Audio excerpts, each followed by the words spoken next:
오늘 우리에게 주신 하나님의 말씀은 데살로니가전서 5장 16절부터 24절까지 말씀입니다. 하나님의 뜻에 따르라. 하나님의 뜻을 따르려면 어떻게 살아야 하는가라는 주제로 하나님의 말씀 함께 나누고자 합니다. 오늘 말씀은 너무나 유명한 말씀이죠. 516, 517, 518. 성경은 우리에게 늘 기뻐하고 기도하며 감사하라고 말씀하고 있습니다. 일상에서 나의 현재 지금 삶의 자리에서 거룩한 삶을 사는 예배자가 되어야 하나님의 사람이다. 하나님의 뜻을 따르는 사람이다. 이런 말씀의 주제입니다. 첫째로 하나님의 뜻을 따르려면 하나님의 시간 안에 있어야 한다라고 오늘 말씀을 해석할 수 있습니다. 항상 기뻐하라, 쉬지 말고 기도하라, 범사에 감사하라. 이것이 그리스도 예수 안에서 너희를 향하신 하나님의 뜻이니라 말씀합니다. 항상 쉬지 말고 범사에, 다시 말하면 모든 시간이 하나님의 시간이니까 그 시간 속에서 하나님의 뜻을 추구하면, 하나님을 만나기를 갈망하면 하나님의 사람으로 살아갈 수 있다. 이런 말씀 아니겠습니까? 쉬지 말고 기도하라는 가르침은 하나님 만나는 일을 일상 가운데 멈추면 안 된다는 뜻입니다. 항상 쉬지 말고 범사에 하나님을 만나라는 뜻이죠.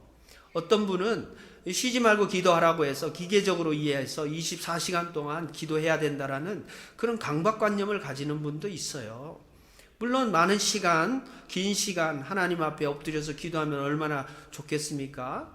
그런데 어떤 분은요, 하루에 한 6시간, 7시간 기도하는 분도 제가 봤어요. 그런데 그 기도, 우리가 수도사라면 또 그게 가능할지 모르겠습니다만 쉬운 일이 아니잖아요. 그러니까 지금이라는 시간과 영원이라는 시간이 서로 이어질 수 있도록 살아가야 한다. 이런 시간에 대한 생각을 우리가 다시 한번 하게 됩니다. 이 삶의 자리와 예배의 자리가 분리되지 않도록 해야 된다. 이 말씀과 연관이 될 수 있죠. 그러니까 삶의 자리와 예배의 자리가 분리되어 있는 사람이 참 많잖아요. 또 인간의 연약함과 부족함 때문에 그리 살 수밖에 없는 한계도 있고요. 우리 교회에서는 표어로 또 신조로 또 하나의 보이지 않는 영적인 강령으로 예배가 삶이 되고 삶이 예배가 된다. 이런 이제 고백을 매주 예배 때마다 우리가 고백을 하고 있습니다. 우리가 살면서 삶의 자리와 예배의 자리가 분리되지 않도록 하나님 앞에 하나님의 시간 속에 우리가 들어가도록, 또 하나님의 시간만이 있다는 것을 우리가 인식할 필요가 있지 않을까, 오늘 말씀을 통해서 보게 됩니다. 고통 가운데서도 복음을 기쁨으로 받으면 성령의 열매를 맺습니다. 우리 삶은 어떻습니까? 기적이 있어도 기쁨이 없는 시대라고 어느 외신 기자가 얘기를 했습니다. 우리나라에 와서 보니까 정말 옛날에는 가장 가난한 나라 밑에서 5번째였는데 지금은 위에서 5번째 정도가 되니까요. 얼마나 큰 기적입니까? 얼마나 잘 살고 있습니까? 우리 앞선 세대분들은 무지무지 한숨도 많이 쉬었고 또 배도 고팠고요. 눈물도 많이 흘렸습니다. 지금은요, 엄청나게 풍족한 시대를 살아가고 있어요. 문제는요, 행복한 사람이 많지 않다는 것, 기적은 이루었지만 기쁨이 적다는 것, 왜 그럴까 생각을 해봅니다. 소원은 있는데 만족이 없습니다. 거꾸로 생각해보면 원하지 않으면 불만도 없는 거예요. 사도 바울을 생각합니다. 빌립보서 2장 12절 말씀에 보면 자족하는 비결을 터득했다라고 고백을 합니다. 내게 능력 주시는 자 안에서 내가 모든 것을 할 수 있다. 이런 고백을 우리는 오해할 때가 굉장히 많아요. 그 능력은 무엇입니까? 닥치는 대로 다 할 수 있는 능력입니까? 기도하면 다 응답받는 능력입니까? 그게 아니죠. 능력 주시는 자 안에 있는 것이 능력이에요. 그 능력은 뭔가? 자족하는 비결입니다. 사도 바울이요, 유럽의 최초 교회 빌립보 교회가 개척이 되잖아요. 가정집에서 시작하잖아요. 얼마나 연약했겠어요. 그런데 그 가운데서 부흥사, 전도사, 또 뭐 선교사 역할을 해서 교회가 부흥하고 성장해야 되는 그런 즈음에 본인은 어디 있습니까? 감옥에 있습니다. 요즘 말로 하면 교도소에 들어가 있는 거예요. 그것도 자기 잘못도 아니에요. 복음 전하다가 억울하게 갇힌 거예요. 우리 같으면 야, 좋은 변호사 선임해달라고, 유명한 로펌 변호사 선임해서 나 좀 꺼내달라고 이런 요청을 하지 않았겠어요? 영치금 좀 느려가지고 배고프지 않도록 좀 도와달라고 이런 기도 제목이 있을 법한 그런 상황이잖아요. 그런 기도는 하나도 없습니다. 전적인 시간이 하나님의 시간이니까 불평, 불만, 원망하는데 그 에너지를 쏟지 않았습니다. 자기 할 일을 한 거예요. 사명에 집중한 거죠. 뭐 했습니까? 거기서 기도했습니다. 찬양했습니다. 그리고 뭐 했습니까? 자기 지키는 간수들한테 복음을 전했습니다. 이게 자족하는 비결이라는 거예요. 하나의 샘플처럼 우리에게 도전이 되죠. 우리는 얼마나 항상 늘 쉬지 않고 기뻐하고 감사하며 기도하며 살아가고 있습니까? 이런 뜻 아니겠습니까? 또 삶과 예배의 격차를 한번 생각해 보면 어떨까? 자기 삶이 바르지 않고 악행을 저지르면서 하나님께 예배드리고 용서 구하고 제물 바치면 된다고 생각한다면 이 얼마나 어리석은 일일까요? 담배를 2갑 3갑 하루에 피우면서 폐암이 낫기를 기도한다면 그 기도가 무슨 소용이 있을까요? 가인은 땅의 소산으로 제물을 드렸고 아벨은 양 첫 새끼와 기름을 하나님께 제물로 드렸습니다. 창세기 4장의 내용이잖아요. 그러니까 예배 굉장히 중요하지만 예배 이후의 예배가 얼마나 중요한지 우리에게 알려주고 있는 말씀이죠. 가인과 아벨이 드린 제물이 중요했겠습니까? 그것 때문에 하나님이 받으시고 안 받으셨겠습니까? 하나님께서는 아벨과 그 제물을 받으셨어요. 가인과 가인의 제물은 받지 않으셨어요. 히브리서에 보면요, 믿음 때문이다 라고 평가를 합니다. 왜 그럴까요? 예배와 삶이 함께 중요하다는 뜻 아니겠습니까? 제물의 문제가 아니라 가인의 삶에 문제가 있었던 거예요. 그 믿음의 삶에 문제가 있었던 거예요. 문제가 있었는데 예배만 달랑 드리니까 하나님이 그 예배를 받지 않으셨다라고 볼 수밖에 없는 거죠.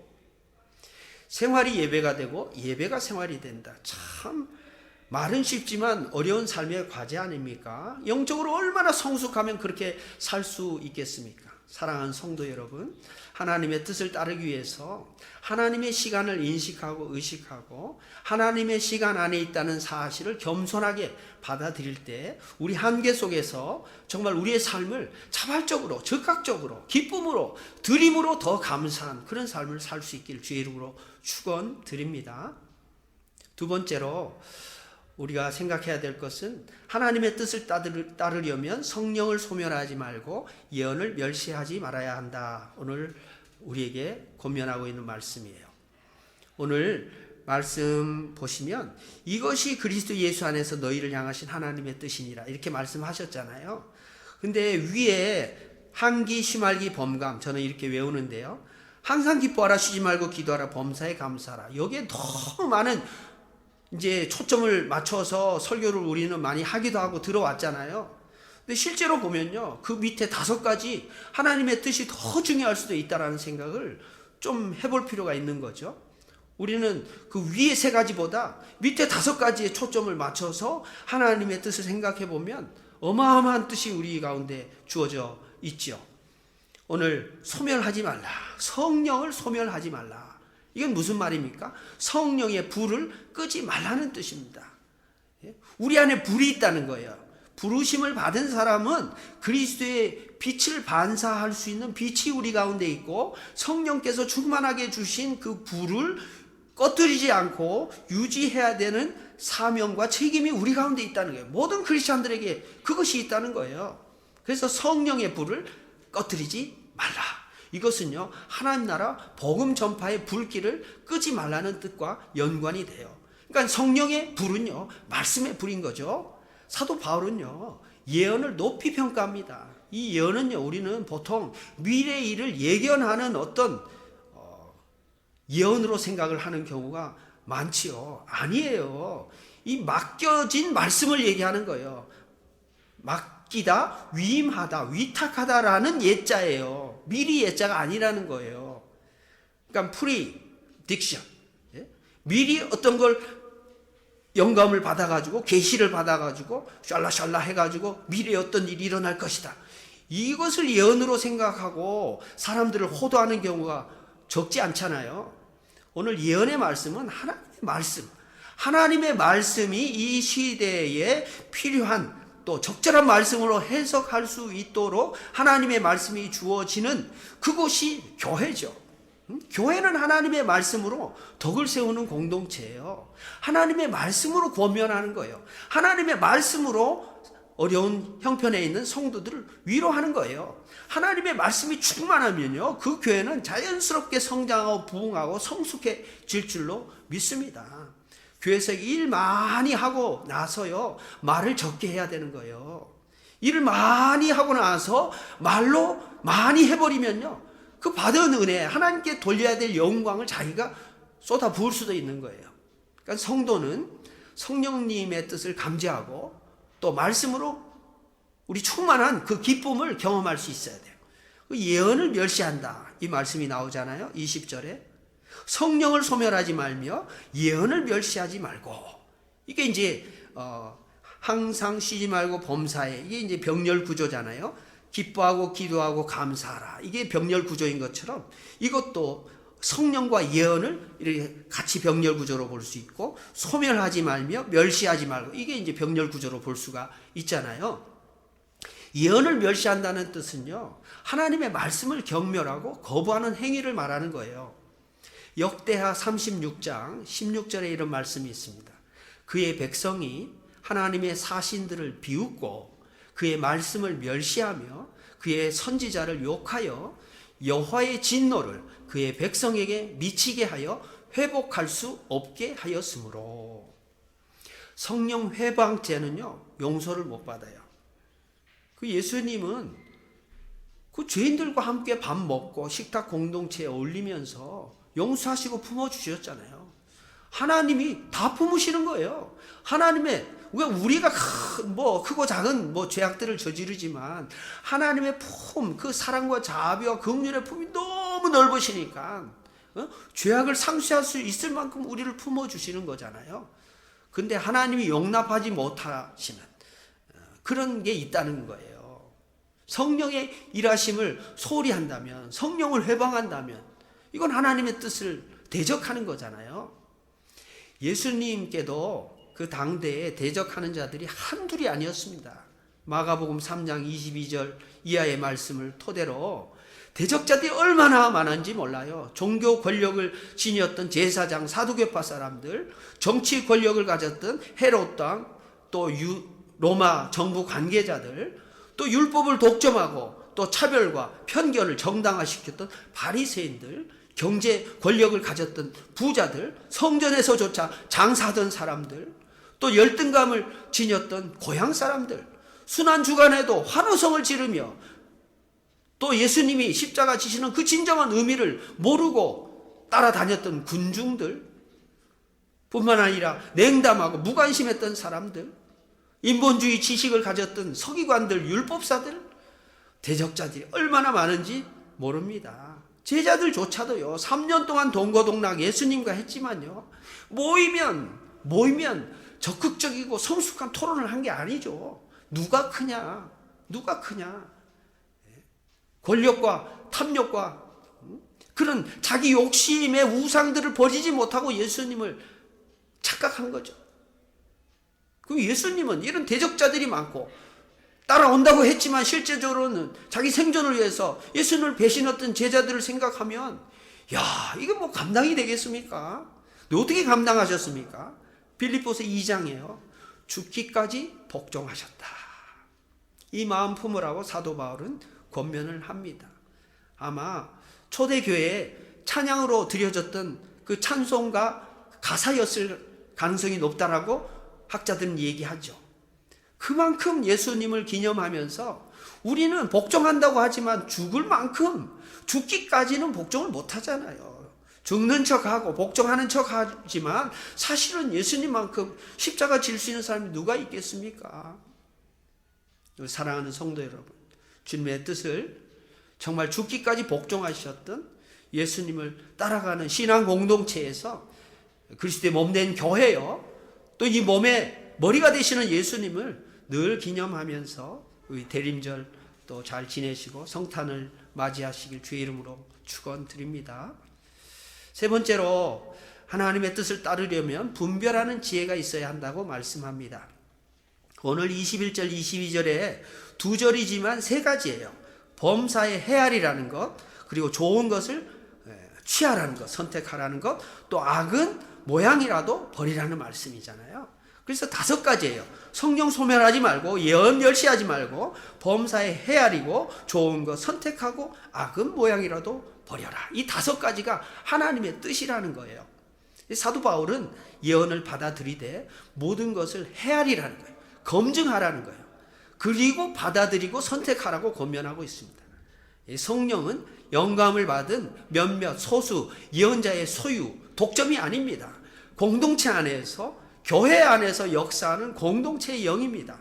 그래서 교회는 예언을 검증할 책임이 있는 것이죠. 그 가운데 선한 것을 굳게 붙잡아 선택할 수 있는 책임이 있다는 거예요. 모든 말과 행위를 검증해서 덕스러운 것이 어떤 것인지를 취해야 한다는 말씀이죠. 개인과 공동체가 또 살다 보면 옳은 것도 있고 그런 것도 있는데 이것을 잘 살펴서 헤아리는 지혜가 있어야 한다고 교회에 권면하고 있습니다. 성도들 역시 범사에 헤아려서 또 살펴서 또 검증해서 좋은 것이 무엇인지를 선택할 수 있는 지혜가 필요하고, 그 지혜가 있는 사람이 바로 하나님의 뜻을 따를 가능성이 높다라고 우리에게 지지해 주고 있습니다. 악은 모양이라도 버려야 한다. 자, 사랑하는 성도 여러분, 우리에게 분별력이 있습니까? 검증할 수 있는 기준이 있습니까?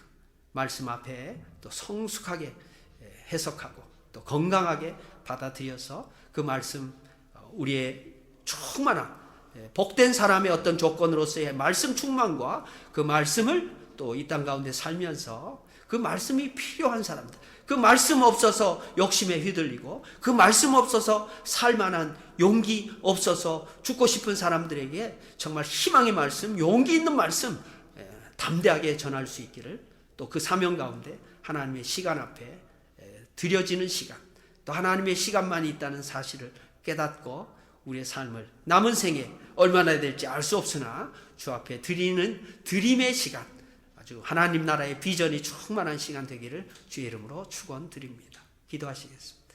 사랑의 하나님 아버지, 하나님의 뜻을 따르기를 원합니다. 주님이 우리를 불러주셨기에 주님의 제자가 되었습니다. 주님께서 우리에게 서로 협력할 수 있는 몸으로 공동체를 이루도록 교회를 선물로 주셨기에 머리 대신 그리스도 앞에 복종하기를 원합니다.